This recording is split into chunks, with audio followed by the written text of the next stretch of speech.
Aqui nas dispensações,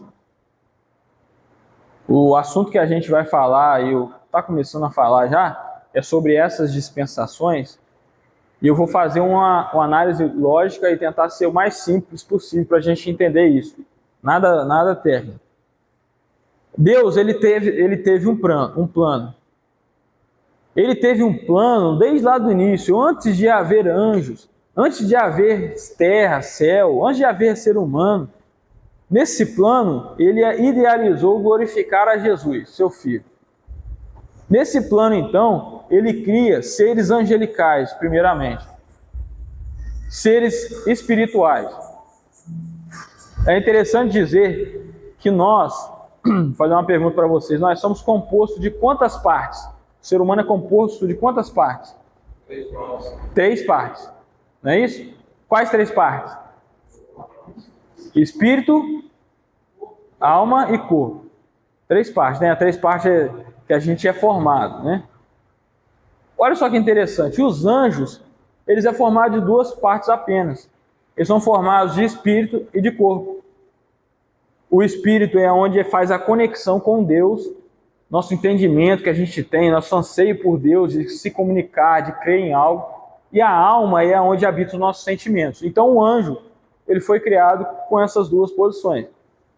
Os animais, ele também foi criado com 2 dessas. Quais foram? Espírito, alma e corpo. Os animais usaram 2 para ser formados, foram usadas 2 dessas partes. Corpo e alma. Então o animal, ele tem sentimento, um cachorro fica triste, um animal tem sentimento e ele tem corpo, que é a parte tangível que a gente toca. Então os anjos são feitos de espírito e alma, os animais são feitos de corpo e alma. Agora o ser humano, ele é composto das 3 partes. E por isso também que a gente entende lá no Jardim do Éden, quando Deus estava fazendo o homem, falou assim, rapaz, vamos fazer ele a nossa imagem e semelhança. Assim como Deus é tripartido, Deus Pai, Filho e Espírito Santo, 3 em um só, o ser humano também é 3 em um só. Espírito, alma e corpo. Vamos fazer o ser humano conforme a nossa semelhança, coisa que ele não fez com os animais, não fez com os anjos. E também ele não fez com a vegetação. Dessas 3 partes, qual delas a vegetação tem? A parte tangível, o corpo, só tem o corpo. Planta sente saudade? Planta sente tristeza? Planta consegue se conectar mentalmente com Deus? Tem esse senso de Deus? Não tem. Então ela só comporta só da parte tangível, tocável, só do corpo. Então isso é muito interessante. Então na criação aqui do homem, a gente vê então ele criando o Senhor Deus, antes de criar o mundo, lá atrás, lá na eternidade, nós vemos Deus criando então os anjos, que está descrito lá em Jó, capítulo 38. Jó capítulo 38 vai descrever, fala que quando Deus estava lançando os alicerces do mundo, estava determinando as medidas da terra, os anjos, as estrelas da alva estavam contemplando isso. Então os anjos viram Deus criando o mundo, formando o mundo. Isso está escrito em Jó, né? Então esses seres angelical, teve um dentre eles, né, que é chamado de querubim ungido, um anjo de luz, que é Satanás, que nós conhecemos hoje. Adversário, nosso opositor, o advogado de acusação, Satanás. Satanás foi criado perfeito, se rebela, se orgulha e se coloca, quer se fazer semelhante a Deus. O que isso tem a ver com o nosso futuro? Lá na frente vai acontecer um evento no futuro, não sei se é amanhã, não sei se daqui a 10 anos, não sei se daqui a 100 anos, um evento chamado de grande tribulação, a tribulação que o mundo nunca viu, e vai ter uma figura lá chamada Anticristo. Esse Anticristo é dito na Bíblia, lá em 2 Tessalonicenses capítulo 2, fala que ele vai se assentar no santuário, no trono, fazendo-se semelhante a Deus. Então você lembra uma coisa na outra, liga uma coisa na outra. Ó, Satanás lá no passado, ele quis subir ao mais alto das nuvens e fazer semelhante ao Altíssimo. Lá na frente, então, no futuro, nós temos um ser chamado Anticristo, que vai se sentar, ele vai profanar o santuário, ele vai chamar a adoração para si mesmo, falando, dizendo ser Deus. Está vendo que tem uma ligação do passado com o futuro? E isso é muito interessante quando a gente percebe isso. Então lá atrás, então, depois da queda desse ser chamado Satanás, né? Depois da queda dele, nós temos então a criação do mundo para o ser humano habitar. Que aí vem a criação em quantos dias? 7, 6 dias, e no sétimo ele descansou. Então ali ele faz uma descrição do que ele criou. No primeiro dia foi feito a luz, haja luz, né? E houve luz, né? Depois tem o firmamento, a vegetação no terceiro dia. No quarto dia é criado o sol, a lua para governar a noite, o sol para governar o dia. No quinto dia é criado os animais, os peixes, as aves. E no sexto dia, então, no último dia da criação, a mais perfeita, a obra-prima da criação de Deus, a coroa da sua criação, foi feito então os animais terrestres e o ser humano. Que recriação? Vou explicar. Muito boa pergunta, isso aí é interessante. Eu não ia entrar nesse detalhe agora, pela quantidade de pessoas, também para não ser nada muito... entrar em assuntos muitas vezes polêmicos, ou assuntos que não têm tanta utilidade para nós. Mas por que está escrito recriação aqui?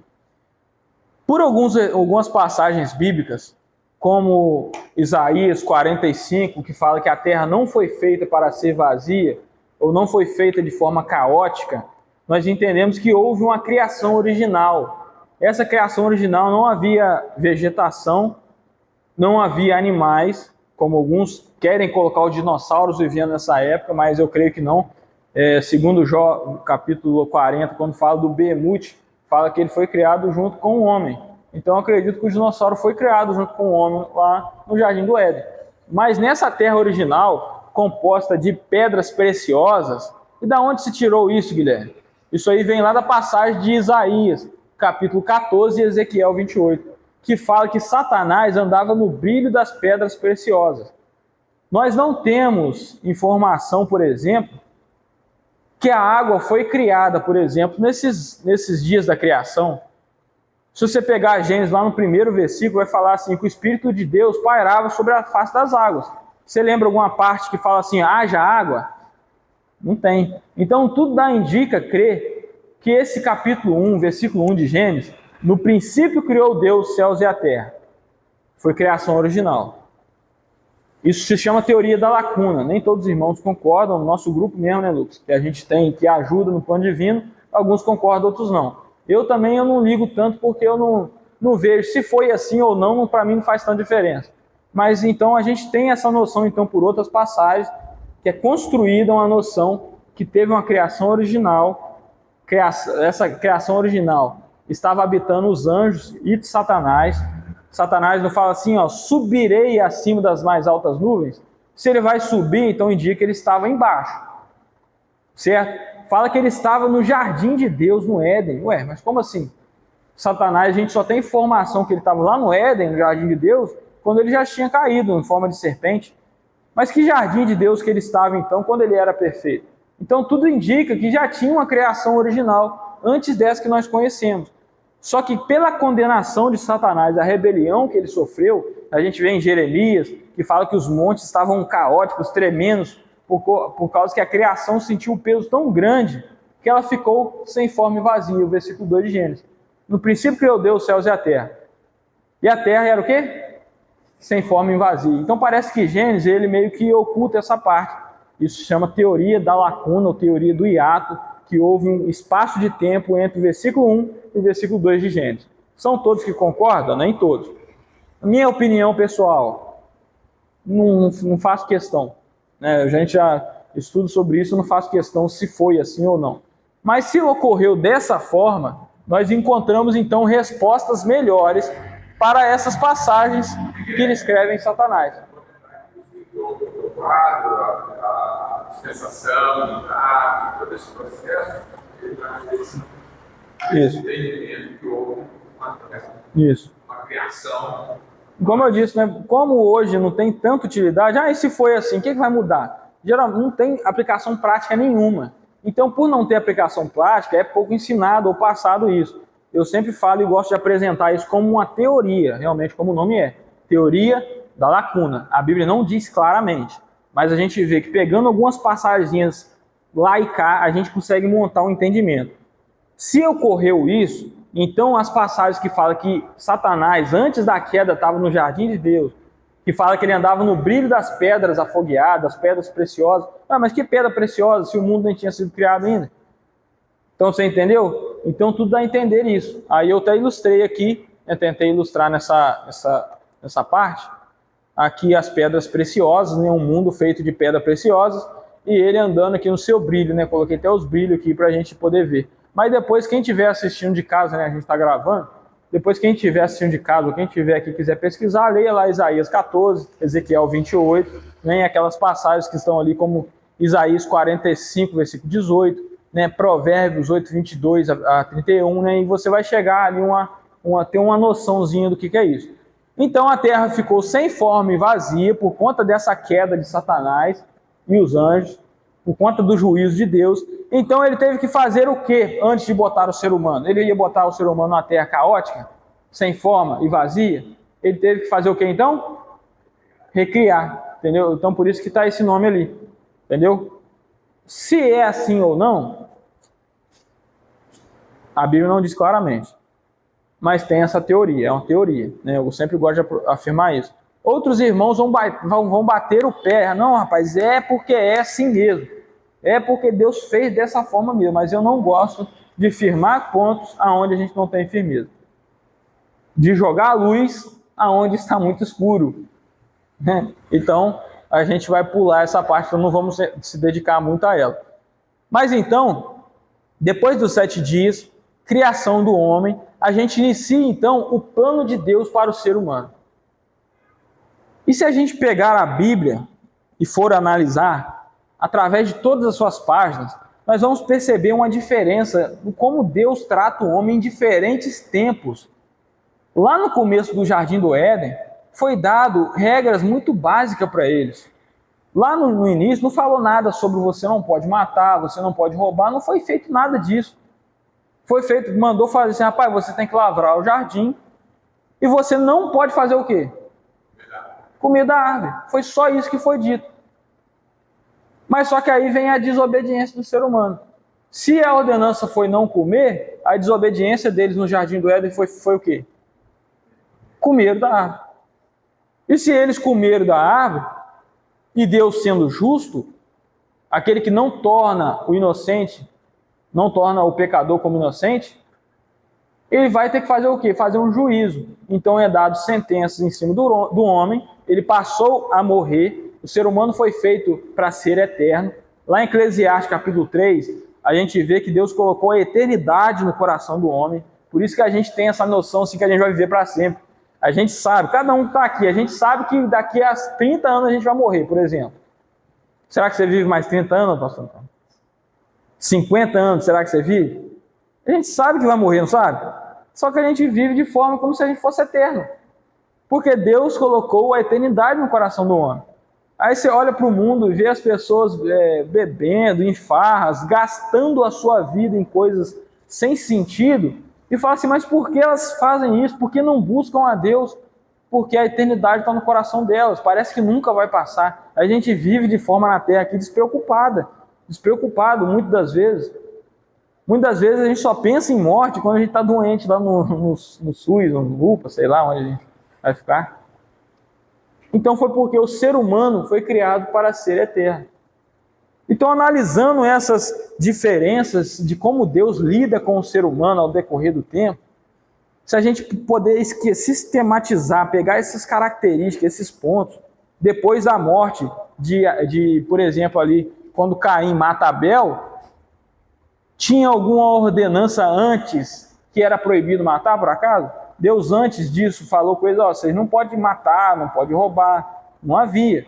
Então a gente vê que Deus progressivamente, a partir do momento que o ser humano está se desenvolvendo, que a história está correndo, ele vai lançando ali então leis. A lei de não matar foi dada somente quando Noé, ele desce, ele sai da arca. Ali foi falado que quem derramasse o sangue do homem, o seu sangue seria derramado. Então nós vemos que Deus, ele lida com o homem em diferentes tempos. E aí, nesses diferentes momentos do plano dele, nós colocamos um nomezinho. E qual é esse nome? Você sabe, pastor Antônio? Dispensação. Então, isso que é dispensação. Dispensação é um termo que vem do grego, ou economia, que significa administração. As dispensações são 7. 7 tempos que o Senhor administrou o tempo, o plano da humanidade. Essas são as dispensações. Então, se a gente vê essas características que se repetem em cada dispensação, nós vamos ver ali o juízo, uma ordem primeiro, como a ordem no Jardim do Éden, por exemplo, foi falado para eles para não comer do fruto. Nós vamos ver uma desobediência, comer do fruto, e vamos ver também o juízo de Deus, foram expulsos do jardim, certo? Muito simples. Agora aqui na dispensação da consciência, que vai ali desde Caim e Abel até o dilúvio, nós vemos que através da consciência que eles tinham, agora eles sabem o que é o bem e o mal, eles tinham que seguir a Deus. Só que eles usaram essa consciência para o mal, para outra coisa. Começaram a se corromper. Vocês lembram ali que em Gênesis 6, quando vai falar do dilúvio, de Noé, já começa a falar que o Senhor até se arrependeu de haver feito o homem, porque a maldade era intensa. O ser humano não usou aquela consciência. E é claro, né, gente, isso não pegou o Senhor de surpresa, não, isso já estava nos planos eternos dele. O Senhor já tinha organizado isso tudo, já sabia que o homem ia pecar antes de fazer o homem. Ele já sabia que o Senhor Jesus teria que morrer para pagar o pecado do ser humano. Segundo a sua presciência, antes da fundação do mundo, o Senhor já escreveu o livro da vida para saber aqueles que são salvos ou não. Ele sabe através da sua onisciência, né? Ele conhece o futuro. Então ali, nessa dispensação, qual era a ordem? Seguir a Deus, buscar a Deus, como foi a linhagem de Sete. Adão, Sete, Enos e assim os seus filhos têm a linhagem. E fala que de Enos começou-se a seguir ao Senhor. E da linhagem de Caim, que eu coloquei aqui também, nós temos Caim, Enoque, Irade, Meujael. A gente vê que o negócio começa a ficar feio na terra. Aquele ser humano que foi feito para ser perfeito, que foi feito para ser eterno, que até ali tinha uma vida muito longa, vivia 600, 700 anos, ele começou a fazer coisas tão terríveis que o Senhor teve que destruir, trazer o juízo mais uma vez. Então, na dispensação ali da consciência, nós temos uma ordenança, buscar a Deus com a sua consciência. A gente coloca assim, a Bíblia não fala isso claramente. Isso aí é um resumo que a gente faz de uma composição teológica, um resumo muito simples. A ordem era buscar ao Senhor com a sua consciência, não buscar ao Senhor com a sua consciência. E qual foi o juízo disso? O dilúvio. Então, na dispensação da consciência, a destruição da terra por água foi o dilúvio. E o que a gente pode ver isso escatologicamente, olhando agora para o nosso futuro? O que a gente pode ver? Nós abrimos lá em 2 Pedro, vou pedir os irmãos possam abrir, lá em 2 Pedro, para a gente estar lendo aqui. Você pode ler para a gente aí, pai? 2 Pedro, capítulo 3.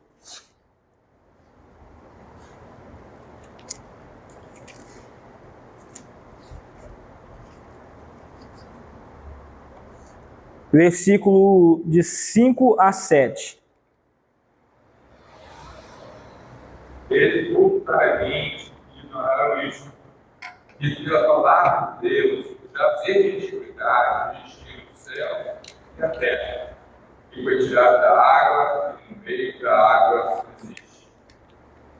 E pelas quais coisas pereceu o mundo, então, coberto com as águas e tudo. Mas os céus e a terra que agora existem, pela mesma palavra, se reservam para um tesouro, e se guardam para o fogo, até o dia do juízo e da perdição dos homens. Então, o que é... Só a gente pode encerrar aqui, já está no final. Mas o que esse versículo fala então? Que a mesma terra que uma hora foi destruída por água, ela está guardada. E fala como tesouro, ela está guardada. Essa terra aqui, a sua vegetação está guardada. Para quê? Para ser destruída por água de novo? Não, para ser destruída pelo quê? Por fogo. Eu gosto dessa expressão, guardada com tesouro. Você guarda algo precioso. Você não tem nada muito sobre. Né? Pegamos dinheiro e depois você vai colocar nas mãos. Né? Entendeu? Aí dinheiro faz um pouco de carro. Guardado, não é guardar qualquer coisa, não. Guardado muito tesouro. Podemos guardar as coisas, poder guardar bem sentido. Né? Vocês gostaram muito. Mais ou menos você fala. Mas está bem guardada, né? Não é guardado por qualquer um, é por Deus, né? A gente tem essa imagem que lá no finalzinho desse plano divino, a gente tem aqui a figura da destruição da terra por fogo. Então a Bíblia já nos revela, não vai ser bomba atômica que vai acabar com o mundo, não vai ser o desmatamento que vai acabar com o mundo, mas vai ser o próprio Deus que vai destruir essa criação aqui através do fogo. Então isso já é um futuro que a gente pode ter por certo.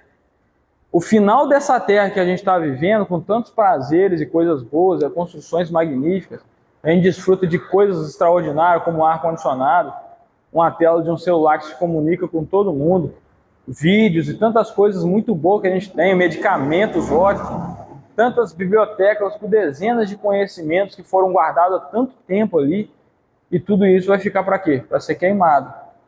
Tudo isso vai ficar para ser queimado. É o que está descrito ali naquela passagem. Mas só que tem uma esperança que pode estar no coração de cada um. E essa esperança é a salvação que a gente falou aqui cedo. Essa esperança que nos move, é saber que a gente não vai ser destruído junto com essa terra.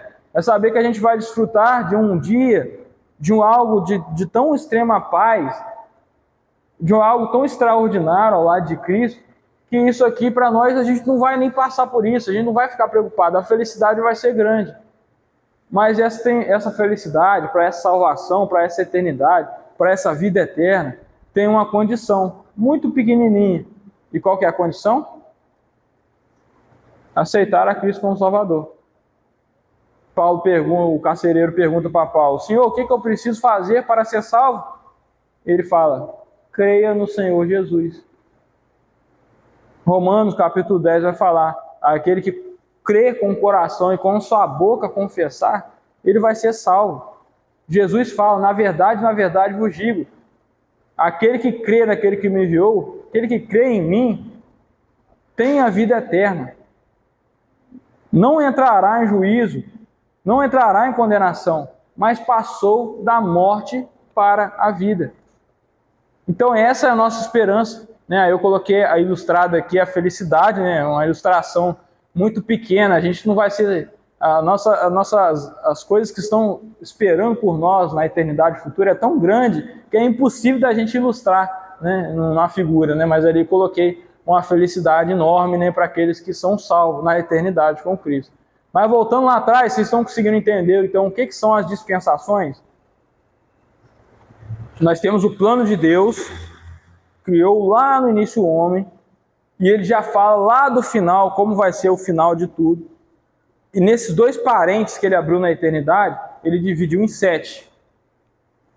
Aí aqueles nomezinhos que a gente colocou ali, isso aí não está escrito na Bíblia. Ó, tem uma dispensação chamada inocência, tem uma dispensação chamada consciência. Não tem. Isso aí foi uma conclusão teológica, analisando várias passagens, e chegamos a esse consenso. Não são todos os dispensacionalistas que creem que as 7 dispensações são quadradinhas assim. Alguns nem definem, nem colocam o nome, mas a gente sabe que tem esse tipo de administração diferente. Paulo, lá no capítulo 1 de Efésios capítulo 1, versículo 10, ele vai falar da dispensação ali. Ele fala da dispensação da plenitude dos tempos. Então é citado o termo dispensação na Bíblia também, né? Então aqui, no governo humano, agora o ser humano ele não só tem a sua mente para lhe ajudar a decidir, não tem só uma consciência pensante, sabendo o que é mal e o que é bem, mas ele também agora tem toda uma humanidade já formada, que pode gerar um governo e juntamente servir ao Senhor ou seguir a Ele. Mas será que eles fizeram isso? Não fizeram. Qual que foi a ordem dada nessa dispensação? Se espalhem, multipliquem-se pela terra, encham a terra. Aí o que o ser humano faz? Qual foi a desobediência? juntaram num lugar só para fazer a Torre de Babel. E falaram assim: rapaz, nós vamos construir esse edifício maravilhoso aí para que o nosso nome não seja espalhado sobre a face da terra, para que a gente seja famoso. É o ser humano querendo se perpetuar aqui na terra. Assim como Caim, aquele ímpio que matou seu irmão lá atrás, ele é o criador da primeira cidade aqui na terra e coloca o nome do seu filho. A primeira cidade na terra chama Enoque, é o nome do seu filho. Nós vemos que então as pessoas que estão indo para o céu, aqueles que buscam ao Senhor, eles estão com seus olhos fitos no alto, não se preocupam demasiadamente com as coisas da terra, para que isso impeça elas de seguir. Então, os que se ocupam mais com as coisas da terra é a linhagem ímpia, que está mais preocupado com o crescimento de empresa, crescimento de não sei o que lá, de plantações, preocupado com as coisas dessa terra. Nós temos ali os ímpios ilustrados. Nós vemos que na descendência ruim de Caim, lá no sétimo, depois de Caim, Lameque, ele tem filhos. Ele foi o primeiro a possuir 2 mulheres. Deus criou o homem para ter uma mulher só, mas da onde surgiu esse negócio de casar com mais de uma mulher? Lá de Lameque, o sétimo depois de Caim. Então os filhos dele foram os que tem de melhor aqui na terra. O Tubal-Caim foi fera no manuseio de cobre, lá naquela época, lá atrás, em produzir ferramentas e coisas extraordinárias. O outro, chamado Jubal, foi o pai daqueles que tocam harpa. Tudo sorte de música, coisa que nos agradam aqui na terra. Jabal foi o pai daqueles que moram em tenda e possuem gados. Agora aquela outra mulher ali chamada Naamá, a Bíblia não fala, mas o significado dela é prazer carnal. A gente vê ali então tudo que o ser humano quer aqui na terra. O ser humano, ele quer prazer carnal, naquele sentido, naquela conotação que vocês sabem. O ser humano, ele quer cidades. O ser humano, ele quer riquezas. Ele quer bens. É tudo que o ser humano quer. E qual das 2 linhagens que possuiu essas coisas? A linhagem boa, de Sete, ou a linhagem ímpia, de Caim? Qual das 2 linhagens que possuíram essas coisas? É a linhagem de Caim. Então nós vemos isso desde o início, que aquele que serve ao Senhor, ele pode andar um pouco mais livre das coisas desse mundo, olhando para o alto, né, como fala em Hebreus, e seguindo, buscando, sabendo que o nosso alvo é a eternidade. Eu vou deixar de, às vezes, beber, vou deixar, às vezes, de matar, vou deixar, às vezes, de roubar, vou deixar, às vezes, de andar em prostituição, porque eu tenho uma esperança que eu vou ser salvo, uma esperança que eu já sou salvo, que eu fui comprado, que eu sou alguém diferente. E agora, através dessa esperança, eu posso falar: rapaz, eu vou morar no céu. E a vida de quem vai morar no céu não pode ser dessa forma. Então isso é algo que vai tocando no nosso coração, vai nos convencendo, vai nos fazendo andar nos caminhos de Deus, né? Então, irmãos, até aqui tem alguma dúvida? Tem alguma dúvida? Pode perguntar para a gente poder responder, então, né? Até aqui tem alguma dúvida? A gente pode prosseguir. Tem alguma dúvida, Antônio? Pode prosseguir, né? Então nós temos a primeira dispensação, inocência, a segunda dispensação, consciência, a terceira, chamado governo humano, né? Nós temos a história ali de Noé, o sacrifício que Noé fez, né? Que também aponta para Cristo. Nós temos a história da vinha de Noé, que ele planta a vinha ali e fica bêbado. Depois a gente vai ter uma outra dispensação, então agora chamada patriarcal. Aconteceu o juízo da dispensação do governo humano, que foi espalhar as línguas, dividir as línguas do pessoal. E agora inicia, então, o Senhor Deus chamando um homem, como eu falei, um homem chamado Abraão, como eu disse anteriormente. De Abraão, então, vieram esse povo escolhido por ele. O Senhor Deus, agora, na sua revelação progressiva, ele não está se revelando a todo o ser humano, de forma geral, mas assim a um povo específico, um povo chamado Israel. Mas agora, então, o negócio vai melhorar, não é possível. Nós vemos até agora que o ser humano só fez cagada. O ser humano estava no jardim do Éden, pecou. O ser humano, com a consciência, sabendo discernir o mal e o bem, se juntaram, prostituição, um monte de coisa, e teve que ser destruído por água. Nós vemos o ser humano, então, com uma ordenança muito simples: espalha pela terra, frutifica. Mas eles se ajuntam, não conseguiram também, mas agora acho que vai. Agora Deus, ele escolheu, ele fez um povo para ele, a partir de Abraão. Se revelou esse povo com muitos sinais e maravilhas. O povo saindo do deserto, o mar se abriu, águas ruins ficaram boas, água saindo da rocha, foram alimentados por maná, um alimento caindo do céu, comendo carne de pássaros. Tantas maravilhas que viram. Será que tem como um povo desse, então, que ficou tão próximo de Deus, agora ele ficar ruim? Será que tem como? Não tem como, né? Mas eles ficaram. O povo de Israel ficou desse jeito. Foram adorar outros deuses. Então o Senhor, no momento, aqui na dispensação patriarcal, ele dá uma ordenança clara para Abraão. Abraão, vai para a terra que eu vou te mostrar. Foi passado aos seus filhos, ó, a terra é Canaã. Só que aí o ser humano, eles obedecem. Se a ordenança deles era ficar e habitar a terra, qual que foi o que eles quebraram? De que forma eles quebraram essa ordenança? Saíram da terra. Foram morar onde?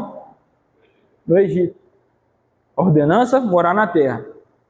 A desobediência, morar no Egito. E o juízo dessa dispensação, foram escravos no Egito. Mas não para por aí. O Senhor fez o povo dele, fizeram errado, mas calma aí. Mandou Moisés, deu as suas leis, e agora iniciando a quinta dispensação, né? Nós estamos vendo aqui as dispensações. Estamos na quarta, que é a dispensação patriarcal, a dispensação de Abraão, Isaac e Jacó, os patriarcas. E agora nós vamos entrar para a dispensação da lei, a quinta dispensação, onde o Senhor agora ele não só deu ao ser humano uma consciência que sabe fazer o mal ou o bem, não só tem um governo humano estabelecido, com reis, com pessoas, com tribos, línguas, não só tem agora a relação dos seus patriarcas, que é Abraão, Isaac e Jacó, mas agora o Senhor Deus especifica ao ser humano o que ele tem que fazer, o que não tem que fazer. É a lei. Não são somente 10 mandamentos. Quantos mandamentos eram? 613 preceitos. Uma contagem feita por um rabino, pegando os 5 primeiros livros da Bíblia, ele contou 613 leis. Lá você sabia até coisas que você podia fazer ou não na sua casa. Lá tinha leis de ordem cerimonial, tinha que matar o animal por determinado pecado. Nasceu um filho, tem que matar um animal determinado. Jesus, quando nasceu, foi sacrificado lá rolinhas, porque já está descrito na lei que teria que ser feito daquela forma. Estava descrito naquela lei o que você tinha que fazer na sua casa. Ó, você tem que botar um muro no seu terraço, porque se alguém cair daí de cima, você vai ser culpado. Então, nessa lei que o Senhor Deus deu ao homem, estava tudo escrito, uma lista do que deve ou não deve fazer. Não podia deixar o boi quando tivesse telhado. A gente vê ali muitas leis até estranhas, né? Se você estivesse no exército, você não poderia fazer as necessidades no meio. Você tinha que sair, levar uma pá e uma espada, cavar o buraco, fazer a necessidade, enterrar e depois voltar de novo. Tinha uma lei para isso. O Senhor Deus deixou claro, especificou as leis dele, para eles viverem em sociedade. Então, na dispensação da lei, a ordenança deles era: rapaz, seguem a lei que eu dei vocês através de Moisés. E eles seguiram a lei? Não seguiram, quebraram de tudo quanto é forma. Não tinha mais jeito de quebrar, os caras saíram quebrando tudo. Rapaz, tinha uma lei que eles tinham que guardar a terra, o 7º ano, eles tinham que deixar a terra descansar. Os caras não conseguiram fazer nem isso. Aí o Senhor teve que levar eles para um cativeiro da Babilônia, multiplicando a quantidade de anos que eles deixaram de guardar a terra. Deu então os 70 anos de cativeiro. Ficaram presos lá. E nessa dispensação da lei, eles não... A ordenança era seguir as leis, a desobediência foi, eles quebraram a lei. E qual que foi o juízo dessa dispensação? A dispersão, então. Esse povo que uma hora o Senhor Deus fez através de Abraão foi disperso. O Senhor abandonou ele. Isaías 54 vai falar que você é uma mulher abandonada. Eu abandonei vocês. Lá em Romanos 11, que a gente ia ali no início, vai falar: porventura caíram eles para que não retornassem mais, mas Paulo vai falar que eles caíram para cederem então a salvação para nós. Como a gente veio falando nisso, crucificaram o seu Senhor. Jesus, deparando com essa rebeldia que Israel teve, essa dureza que Israel teve, ele vai lamentar sobre Jerusalém, lá em Mateus capítulo 25. Fala assim: Jerusalém, Jerusalém, que mata os profetas e apedreja os que te são enviados. Quantas vezes, Jerusalém, eu quis juntar vocês como pintinhos debaixo das asas de uma galinha, mas vocês não quiseram. Então, quer saber? Desde agora a casa de vocês ficará deserta e não me verão mais. Até quando? Até que digam: bendito o que vem em nome do Senhor. Mateus 23. Então o Senhor já profetizou um endurecimento para eles. Se você perguntar hoje a alguém israelense ou judeu, ele vai ter uma dureza no coração tão grande. Se você vê os rabinos falando acerca de Jesus, por que Jesus não pode ser o Messias, você vai ver argumentos assim, tão dói o nosso coração de ver uma dureza dessa. E não é pessoas leigas, não é pessoa que está gastando a sua vida, são pessoas que dedicaram e dedicam sua vida toda lendo o Antigo Testamento e não enxergam que Jesus é o Messias. Estão endurecidos. Aí lá em Romanos 11, que a gente volta lá em Romanos que eu pedi para a gente abrir no início, olha a volta que a gente fez, para poder abrir Romanos de novo. Lá em Romanos capítulo 11, no versículo de número 26, 25, né? Ele fala assim, ó: porque não quero, irmãos, que vocês ignorem este mistério. Paulo vai falar um mistério que não tinha sido revelado antes. Que mistério seria esse? Olha o que ele fala: para que não fiquem pensando que são sábios, veio um endurecimento em parte a Israel, até que tenha entrado a plenitude dos gentios, e assim todo Israel será salvo. Como está escrito: o libertador virá de Sião e afastará de Jacó as impiedades. Esta é a minha aliança com eles, quando eu tirar os seus pecados. Então Deus, ele fez uma promessa a esse povo. Ele falou lá em Jeremias, a gente vê, ele promete que pode passar as leis da natureza, aquele povo não deixaria de existir. E será que a gente consegue comprovar isso hoje? Que esse povo lá de 2.000 anos atrás, 3.000 anos atrás, será que Deus está cumprindo a sua aliança? Analisando os povos da terra, a gente consegue enxergar que Deus está cumprindo a sua aliança e nunca destruir esse povo da face da terra? A gente vê? A gente consegue comprovar? Consegue, é empírico. Nós vemos o povo judeu até hoje, vivo como nação. E depois de 1948, estabelecido na terra, cumprimentos de profecias de Ezequiel 37, o Vale dos Ossos Secos, né, que também está ilustrado aqui no mapa divino, né? Depois vale a pena vocês lerem. Então, parcialmente se cumpriu essa profecia do Vale dos Ossos Secos, né? Então Israel volta como Estado em 1948. O povo de Israel existe até hoje. Isso é promessa de Deus para aquele povo. Então aquele outro lado que eu tinha apresentado, você lembra que na outra vez a gente apresentou o lado dispensacionalista em verde e o lado preto aliancista? O lado aliancista que fala que Israel não tem nenhuma parte nos planos futuros de Deus, a não ser que eles se convertam e se tornem a igreja, nós vemos que eles estão equivocados, porque o próprio apóstolo Paulo fala que eles estão endurecidos hoje sim, mas ele coloca um até. Até quando, Paulo fala? Até que a plenitude dos gentios haja encerrado, haja finalizado. O que é a plenitude dos gentios?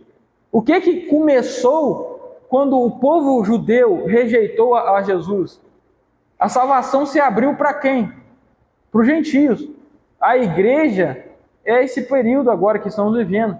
Quando o tempo dos gentios, a igreja se encerrar, então a igreja vai sair e vai entrar novamente Israel em cena. Está aqui a linha vermelha subindo novamente. O retorno de Israel. O Senhor Deus, no período da grande tribulação, vai voltar a tratar com o povo de Deus. Aí que aquela passagem que Jesus fala lá, até que digam bendito o que vem em nome do Senhor, eles vão fazer isso. Quando que o povo de Israel vai fazer isso? Lá no finalzinho da grande tribulação, quando Jesus voltar. Lá em Zacarias, capítulo 12, vai falar isso. Então vai ser derramado um espírito de súplicas. E eles vão chorar, como que choram pelo um filho. Porque pensa então esse judeu que a gente vê hoje, aquele rabino, todo endurecido lá falando contra Jesus, falando que atrocidades contra Jesus, Imagina esse judeu endurecido, olhando aquele Jesus vindo, com suas mãos furadas, falando assim, ué, então o Messias é esse que eu desprezei a minha vida toda? Então é esse que é o Messias? Aí, enfim, a lágrima vai rolar. Aí fala que vai ter pranto, um pranto grande demais, vai ser escutado em tudo quanto é lugar. Isso está lá em Zacarias. Muito choro. Aqueles a quem ele transpassaram. Fala assim, rapaz, então para aquele Jesus que meu povo lá atrás matou aquele Jesus. Falaram, zombaram daquele Jesus. É ele que é o Messias. Imagina o arrependimento que vai dar, o choro que vai acontecer. Isso tudo está revelado através da Escritura. Deus já revelou para nós isso. Até aqui alguma dúvida, irmão? Está encaminhando para o nosso encerramento? Até aqui tem alguma dúvida? Até aqui? Está dando para ir, né? Então, nessa atual dispensação que a gente está vivendo, nós estamos vivendo na dispensação da graça. Nós estamos vivendo um período que estava oculto para os profetas lá do Antigo Testamento.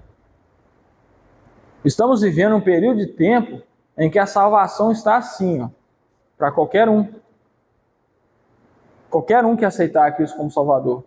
Não precisa nascer judeu. Não precisa ter uma etnia. Pode ser branco, negro, pode ser rico, pobre. Qualquer um que aceitar será salvo. É uma promessa que tem. Esse é o atual momento que a gente está vivendo. Mas ele vai chegar também um período que vai se encerrar. Porque olha só, na dispensação a gente está vendo umas características. Uma ordenança, depois tem o quê? Desobediência. E depois tem o quê? Um juízo. Então nessa atual dispensação a ordenança é crer em Cristo para ser salvo. E aqueles que não creram, a desobediência então é não crer. Aqueles que não creram, vai acontecer um juízo. E qual é esse juízo? A grande tribulação. Então agora vocês entendem que a grande tribulação não é uma nova dispensação, mas a grande tribulação ela é o juízo da dispensação da graça. Né?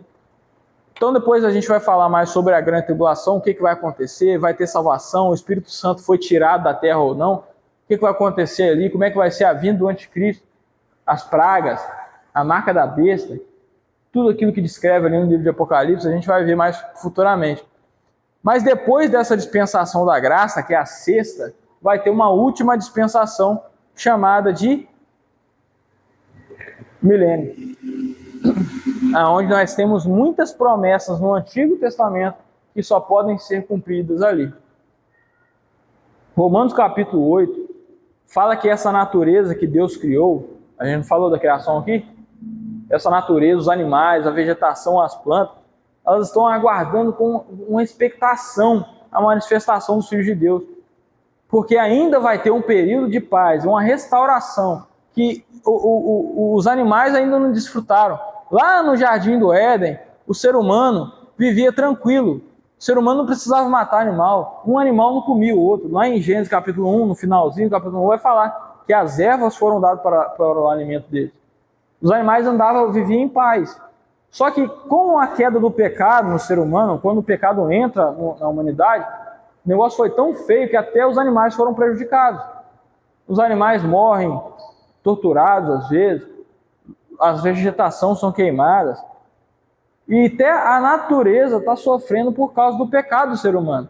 Só que nesse milênio lá na frente, que Jesus vai estar na terra, fala que vai haver paz em todo o Monte Santo do Senhor. Fala lá de novo em um reino de paz. Nós temos ali essas passagens de Isaías 65 e Isaías 11, do 6 a 9, falando de coisas que não tem como acontecer hoje. Ali fala que o lobo vai pastar junto com a ovelha. Fala que o filhote de leão vai brincar com o filhote de uma vaca. Fala que uma criança recém-nascida, desmamada, vai colocar a mão no buraco da cobra e essa não vai lhe ferir. Será que isso tem como acontecer hoje? Não tem como. Você botar hoje animais selvagens, carnívoros, junto com animais, um gado, um vão matar o outro. Uma coisa que só pode acontecer, então, nesse futuro chamado milênio.